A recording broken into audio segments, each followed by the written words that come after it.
Aimee Donaghy একজন বিশ্ব champion Irish নৃত্যশিল্পী এবং ছোট 2 সন্তানের মা।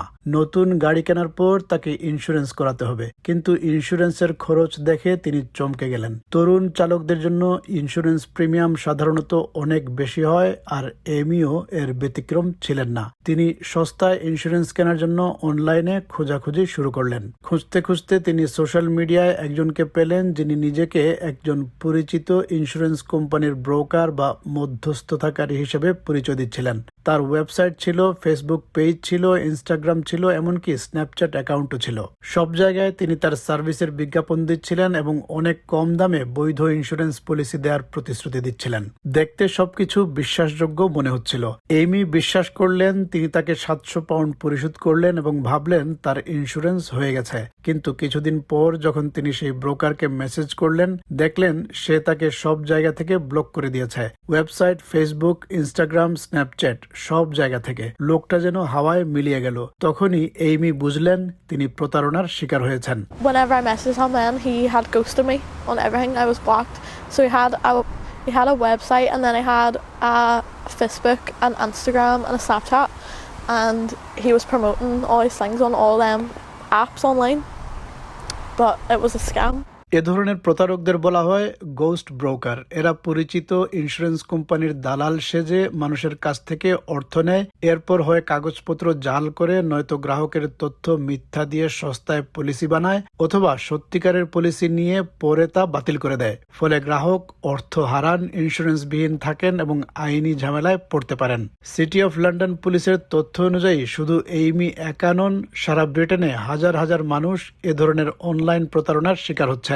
একটি জরিপে দেখা গেছে অর্ধেক সংখ্যক তরুণ গাড়ি চালক সোশ্যাল মিডিয়া বা মেসেজিং অ্যাপের মাধ্যমে ইন্স্যুরেন্স করানোর চেষ্টা করেন, আর 40% তরুণ চালক স্বীকার করেছেন তারা এ ধরনের প্রতারণা চিহ্নিত করতে পারবেন কিনা সে বিষয়ে তারা নিশ্চিত নন।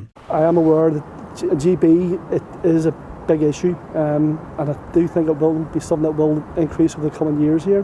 এইমির ক্ষেত্রে শুধু অর্থ লোকসানেই শেষ হয়নি, ইন্স্যুরেন্স না থাকায় তিনি আইনি সংকটেও পড়েছেন। তার মামলা আদালত পর্যন্ত গড়ায়। What should come out of this case, if anything does come out of this case, is that when someone tells the police they're a victim, they should be treated as a victim from the outset.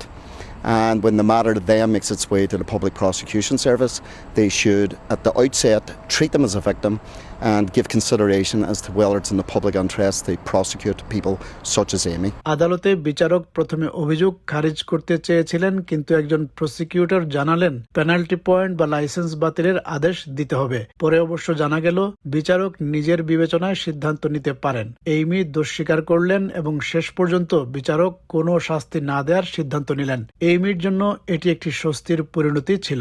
তবে এই ঘটনা কেবল এইমির গল্প নয়, এটি একটি সতর্কবার্তা।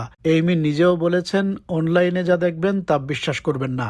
Don't believe everything you see online, and if it's too good to be true, it's definitely too good to be true.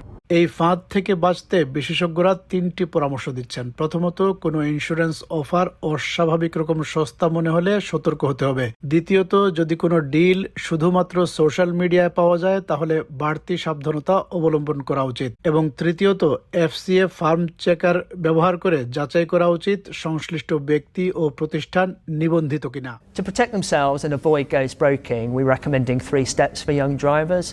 First, if the offer looks too good to be true, it probably is, be wary of that. Second, if the deal is only available through social media, we'd encourage drivers to take extra caution. And in particular, third, make sure they're using our FCA firm checker to check whether the firm is real.